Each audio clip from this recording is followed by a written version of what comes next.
Hi there, welcome back, or welcome for the very first time. You're safe now. This is your time to rest. Let go of your day. Let your breath slow down and your thoughts float gently away.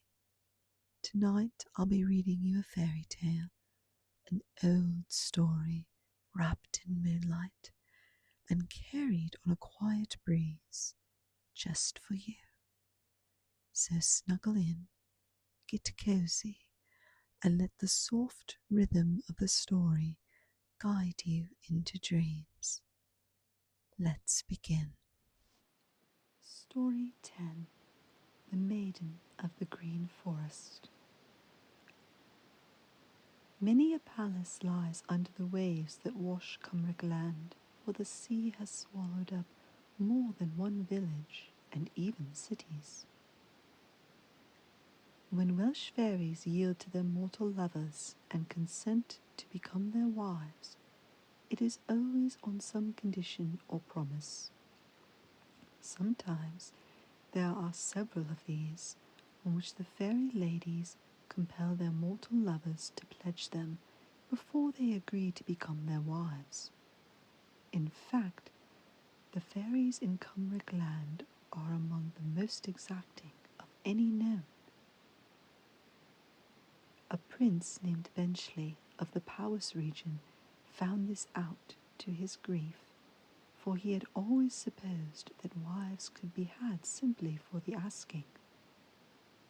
All a man need say to the girl to whom he took fancy was this: "Come along with me and be my bride." And then she would say, "Thank you, I'll come," and the two would trot off together. This was the man's notion. Now Benchley was a wicked old fellow. He was already married, but wrinkles had gathered on his wife's face. She had a faded, washed-out look, and her hair was thinning out. She would never be young again, and he was tired of her, and wanted a mate with fresh, rosy cheeks and long, thick hair. He was quite ready to fall in love with such a maiden, whenever his eyes should light upon her. One day he went out hunting in the Green Forest. While waiting for a wild boar to rush out, there rode past him a young woman whose beauty was dazzling. He instantly fell in love with her. The next day, while on horseback at the same opening in the forest, the same maiden reappeared, but it was only for a moment, and then she vanished. Again, on the third day, the prince rode out to the appointed place, and again the vision of beauty was there. He rode up to her and begged her to come and live with him at his palace. "I will come and be your wedded wife on 3 conditions. You must put away the wife you now have. You must permit me to leave you one night in every 7 without following after or spying upon me. And you must not ask me where I go or what I do.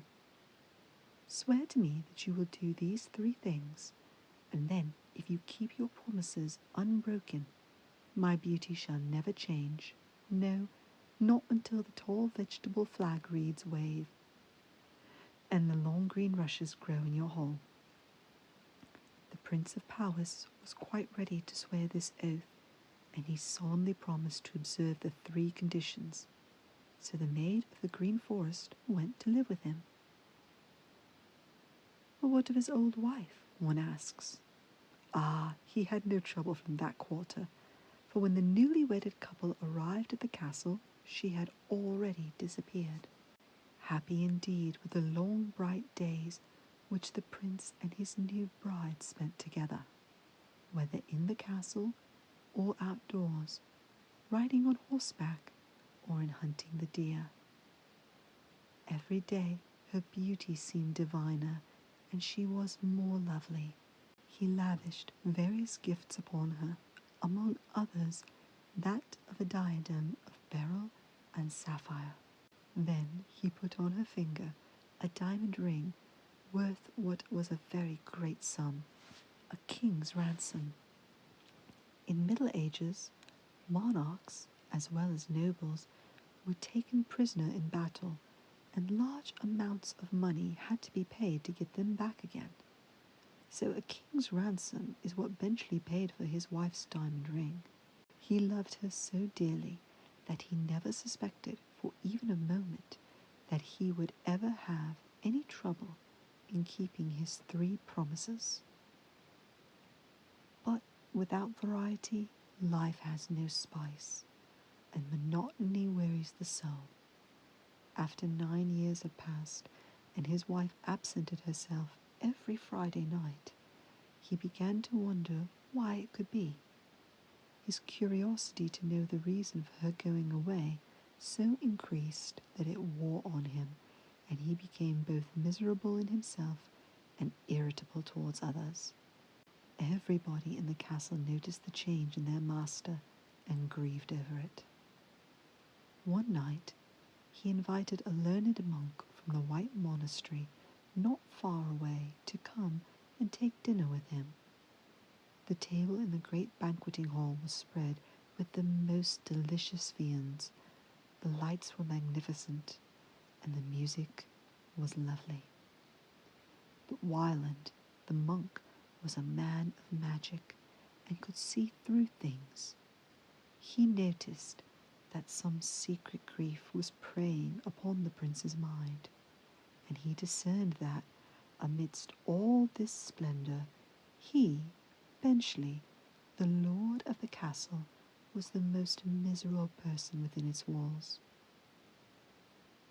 So Wyland went home, resolved to call again and find out what was the trouble.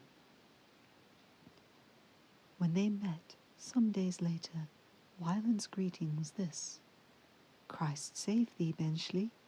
What secret sorrows cloud thy brow? Why so gloomy?" Benchley at once burst out with the story of how he met the Maid of the Green Forest, and how she became his wife on 3 conditions. "Think of it," said Benchley, groaning aloud. "When the owls cry and the crickets chirp, my wife leaves my bed, and until the day-star appears, I lie alone, torn with curiosity to know where she is and what she is doing. I fall again into heavy sleep and do not awake until sunrise, when I find her by my side again. It is all such a mystery that the secret lies heavy on my soul. Despite all my wealth and my strong castle, with feasting and music by night and hunting by day, I am the most miserable man in the Cumbric land. No beggar is more wretched than I." Wyland, the monk, listened, and his eyes glittered. There came into his head the idea of enriching the monastery. He saw his chance and improved on it at once. He could make money by solving the secret for a troubled soul. "Prince Benchley," said he, "if you will bestow upon the monks of the White Minster 1/10 of all the flocks that feed within your domain, and 1/10 of all that flows into the vaults of your palace, and hand over the Maiden of the Green Forest to me, I shall warrant that your soul will be at peace, and your troubles at an end." To all this Prince Benchley agreed, making solemn promise. Then the monk Wyland took his book, leather-bound and kept shut by means of metal clasps, and hid himself in the cranny of a rock near the giant's cave, from which there was an entrance down into fairyland.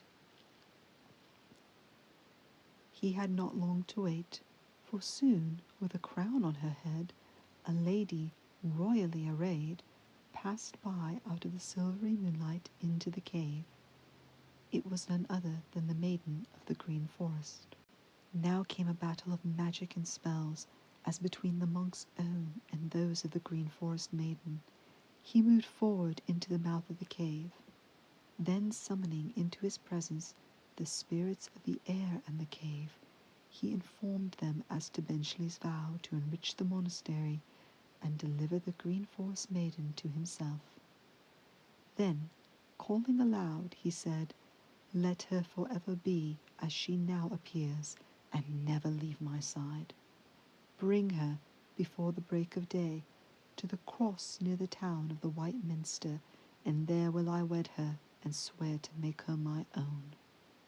Then, by the power of his magic, he made it impossible for any person or power to recall or hinder the operation of these words.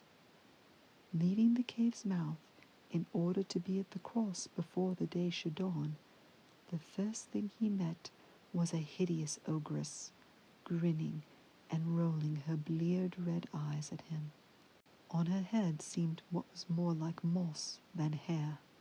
She stretched out a long, bony finger at him. On it flashed the splendid diamond which Benchley had given his bride, the beautiful maid of the green forest. "Take me to thy bosom, Monk Wyland," she shrieked, laughing hideously and showing what looked like green snags in her mouth. "For I am the wife you are sworn to wed. 30 years ago I was Benchley's blooming bride. When my beauty left me, his love flew out the window. Now I am a foul ogress, but magic makes me young again every 7th night. I promised that my beauty should last until the tall flag reeds and long green rushes grow in his hall." Amazed at her story, Wyland drew in his breath. "And this promise I have kept. It is already fulfilled. Your spell and mine are both completed. Yours brought him to the peace of the dead. Mine made the river floods rush in. Now waters lap to and fro among the reeds and rushes that grow in the banqueting hall, which is now sunk deep below the earth. With the clash of our spells, no charm can redress our fate. Come then, and take me as thy bride, for oath and spell have both decreed it as thy reward, as Benchley's promise to you is fulfilled, for the waters flow in the palace vaults, the pike and the dare feed there." So, caught in his own dark and sordid plot, the monk who played conjurer had become the victim of his own craft. They say that Wyland's cross still recalls the monk, while fishermen on the Welsh border can, on nights with smooth waters, see towers and chimney far below, sunk beneath the waves. The end. The story has ended, but your dreams are just beginning. Let them carry you gently through stars and silence and soft wonder. Thank you for letting me read to you. I'll be here again whenever you need a quiet voice and a gentle tale. Sleep well, sleep deep, and good night, dear dreamer. Breuddwydion melys, dear dreamer, sweet dreams.